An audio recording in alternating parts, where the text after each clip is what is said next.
Mbak Ichi dengan santai mengajak Takuro menginap untuk kembali petiplak-petiplukan semalaman. Kisah dimulai dengan menampilkan seorang pria bernama Takuro-kun, yang sudah bisa dipastikan Takuro adalah pria nolep. Bisa kita lihat guys, Takuro sedang menggunakan teropong jarak jauh. Takuro menggunakan teropong bukan untuk melihat pemandangan kota, melainkan teropong itu digunakan untuk melihat pemandangan pasangan muda yang sedang petiplak-petiplukan di seberang apartemen Takuro. Kurang kerjaan nih Takuro. Saat masih nikmat mengintai pasangan muda, tiba-tiba Takuro disuruh tidur oleh mamahnya. Bukannya nurut, Takuro malah membentak. Dan akhirnya, ia lanjut kembali mengintai pasangan muda yang petiplak-petiplukan. Keesokan harinya, Takuro tidak sengaja melihat mamahnya yang ingin bekerja bertemu dengan teman lama Takuro. Teman lama Takuro tersebut bernama Hoshimiya Ichika, yang baru pindah ke seberang apartemen Takuro. Di sana, mamah Takuro pun menceritakan kehidupan Takuro pada Mbak Ichi. Kalau setelah lulus SMA, kerjaan Takuro hanya di kamar mengintai wanita-wanita cantik menggunakan teropong. Singkat waktu, malam sudah tiba. Seperti biasanya, Takuro masih mengintai, dan yang mengejutkannya, Takuro mengintai teman lamanya sendiri. Kita pun mendapat fakta, kalau kemarin, pasangan yang Takuro intai adalah Mbak Ichi dan pacarnya. Keesokan harinya, Takuro yang sedang berjalan, tiba-tiba berpas-pasan dengan Mbak Ichi. Mbak Ichi yang baik hati, dengan ramah pun menyapa Takuro, yang sedikit malu-malu babi. Mbak Ichi pun mencoba menanyakan kegiatan apa yang sekarang Takuro jalani. Takuro selaku pria nolep, pengangguran gak guna, lebih memilih untuk langsung meninggalkan teman lamanya. Malam hari kembali tiba-tiba. Takuro gak bosen-bosen mengintai kegurihan Mbak Ichi.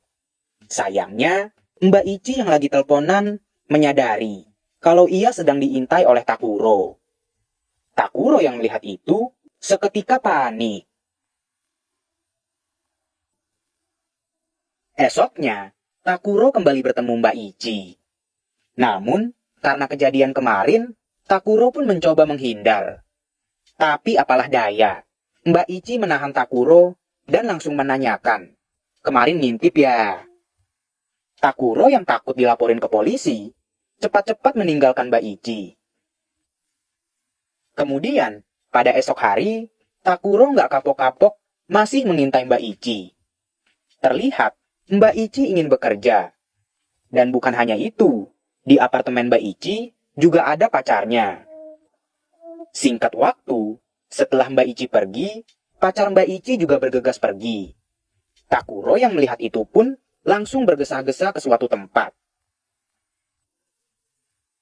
Saat sudah sampai, ia mengambil kunci di loker. Setelahnya, Takuro masuk ke dalam suatu ruangan. Dan tiba-tiba, Mbak Ichi juga masuk ke dalam ruangan itu.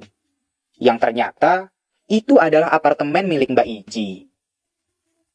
Akhirnya, Takuro pun memberikan alasan kalau ia masuk ke apartemen Mbak Ichi untuk mengembalikan charger handphone yang dipinjam oleh mamahnya. Keren ya guys, chargerannya nggak pakai kabel. Mbak Ichi tanpa curiga pun memaafkan Takuro. Setelah itu, Takuro langsung mengaku kalau ia sering mengintai Mbak Ichi menggunakan teropong. Mbak Ichi bukannya takut, melainkan tanpa disangka-sangka mendekati Takuro. Dan ya, petiplak-petiplukan pun terjadi. Malamnya, di apartemen Mbak Ichi, sang pacar pun izin untuk meninggalkan Mbak Ichi selama beberapa hari. Lalu, karena Mbak Ichi dan Takuro sudah mempunyai hubungan diam-diam, Mbak Ichi dengan santai mengajak Takuro menginap untuk kembali petiplak-petiplukan semalaman. Film pun diakhiri dengan pacar Mbak Ichi yang sudah pulang. Lalu, Takuro yang juga diperbolehkan untuk selalu mengintai Mbak Ichi ketika petiplak-petiplukan dengan pacarnya. Dan film pun tamat. Petiplak-petipluk, petiplak-petipluk.